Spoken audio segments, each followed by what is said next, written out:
I don't know what Stephanie White's doing exactly. I don't have a clue. Again, I don't know what the identity of this team is. I really don't. It seems like they play a different way every game. One could say, well, that's her game plan. She's game planning for each team. How's that working out for you? You got to win games like this. If you're going to compete for titles, you've got to win games like this. She has got to realize Caitlin Clark is her biggest playmaker. And when the fourth quarter gets there, she's got to quit taking the GD ball out of Caitlin Clark's hands. I think I have figured out the solution to the Indiana Fever's problems. Hear me out, hear me out, hear me out. This is what we got to do. We got to put Caitlin Clark off ball. We need to run a motion offense. So when the defense takes away what Caitlin Clark does best, we have other players that can still perform. So when she does have bad games, we're not completely dead in the water. I think that is the best way to move forward with this Indiana Fever team. Okay, enough is enough. What we just witnessed wasn't a loss. It was a total collapse. The Indiana Fever had the game in their hands and dropped it like a hot potato. Caitlin Clark's out here fighting for her life, while Stephanie White's just standing there, arms crossed, watching it all burn. Becky Hammond makes adjustments. Stephanie White adjusts her arms. Becky Hammond makes in-game adjustments. Stephanie White makes arms crossed to arms folded adjustments. All right, enough is enough. There was no loss in what we just saw. It completely collapsed. The Indiana Fever dropped the game like a hot potato while holding it in their hands. Stephanie White is just standing there with her arms crossed, watching everything burn, while Caitlin Clark is out here battling for her life. One of the big highlights for Caitlin Clark, this was her against Asia Wilson, pulling up for a long three right in Asia's face. That was nice. It was. No doubt about it. Right here, I saw this. The Indiana Fever, this was in the first half. They were 8 of 11 from the field off of Caitlin Clark passes. All other field goal attempts, 6 of 19. So if Caitlin Clark's not distributing the ball, hell, this team can't. Where are the plays? Where are the changes? This group appears disoriented, perplexed, and blatantly nonchalant. And let's not even discuss the alleged motion offense. We're in serious trouble if our strategy is to slip every screen and hope that Caitlin comes to our rescue. Are you curious about the true cause of the fever? Excellent. Let's discuss it. It was actually slipping through your screen. The 10-point advantage disappeared as if it had never been there. Even worse, it didn't seem like the aces prevailed in that match. The Fever seemed to give it away, as if they presented it with a bow and a thank you letter. Coach Stephanie White saw the entire situation collapse like a Jenga tower while standing there with her arms folded. When it counted, there were no timeouts.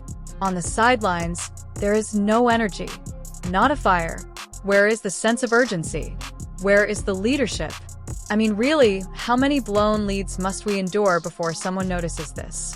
Will we continue to act as though nothing is wrong? For this isn't it. Do you have any knowledge of the motion offensive that we are promoting? Yes. What location is it? Because I'm not perceiving motion. It's more akin to being confused about sneakers. At the neighborhood recreation center, I'm watching the Fever play what appears to be pickup ball. Caitlin won't have any flare displays, off-ball screens, staggered motions, or anything else. They are merely idly waiting for Caitlin to get out of control and save the day. That system isn't just wishful thinking. Let's also discuss Aliyah Boston. In the first half, she scored 18. She was slick, dominant, and appeared to be getting ready for a professional night out. However, what was Becky Hammond up to during the half? Modified, changed each screen, removed the simple layups. The issue has been resolved. How did Stephanie White respond to it? Apart from cleaning the court herself, Caitlin Clark is doing everything. Let's be honest. Yes, she only made 1 out of 10 three-pointers and 7 out of 20 shots. However, have you noticed the picture she's taking? Unsteady, fiercely disputed. Shot clock desperation heaves toward the end. she somehow manages to finish with 19 points and 11 assists. As in, how? People are being set up by her in droves. Aliyah is fed. Mitchell is scrutinized. Howard is touched as well. Crickets, however, when Clark needs a bucket. She is not given a screen by anyone. No one intentionally cuts. It appears that no one is interested in giving their celebrity a fair chance. They all seem to be waiting for her to perform a miracle with each possession. Why is Coach White not creating anything that would give Caitlin a simple rhythm look? Why does the offensive not flow through her rather than around her? They seem to be unaware of who they have. How much longer do you think Clark can continue to lead this team alone? Okay, let's discuss the night's most bizarre rotation maneuver. Suddenly, during a close game, Brianna Turner shows up as if we've been watching her drop 20 to 10 every night. Well, she hasn't. She hasn't accomplished much. What occurs as soon as she enters? Turnover, blocked near the rim, failed assignments. I mean, yikes. She is being practically yelled at by Caitlin. Get to the elbow. As if this is her first time practicing. This is the worst part. Even though he is still available, Dantas doesn't play a minute. Nothing. What was the strategy here? Boost Turner's self-confidence during a game that is broadcast nationwide. Reward poor performance. Make a point. Whatever it was, the Fever suffered greatly as a result. Are we now merely hurling darts at a rotation chart, you ask? Do you recall how much hype there was throughout the offseason? Now we have depth. We have the deepest Fever roster in years with this one.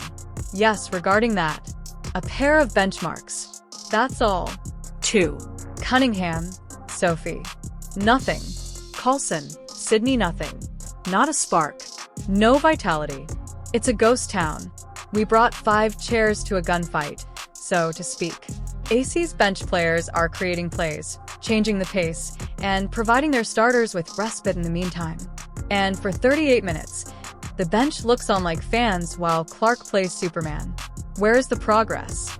The coaching that turns role players into contributors is missing. The next up mentality is where? If you can't trust anyone outside of your top 3, it's not depth. Furthermore, the Fever's bench is now only as functional as a submarine's screen door. Tell the truth.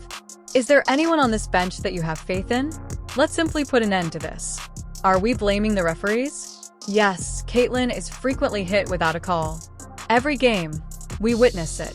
However, the Fever failed to make a single free throw during the first half of this game. Do you know why? They didn't deserve them since they didn't assault. This team hovers around the three-point line, playing as if it's allergic to contact. Just perimeter play and hope, no drives, no physicality, swing, passage. You must force the issue if you want calls. A'ja Wilson accomplished just that. Kelsey Plum does just that. You compel the referees to make a call by going into the trees and drawing the foul. The Fever did not receive whistles, since they were passive instead. Therefore, no, the Stripes are not to blame today. This one is really popular. Everything. I need you all to give this some serious thought.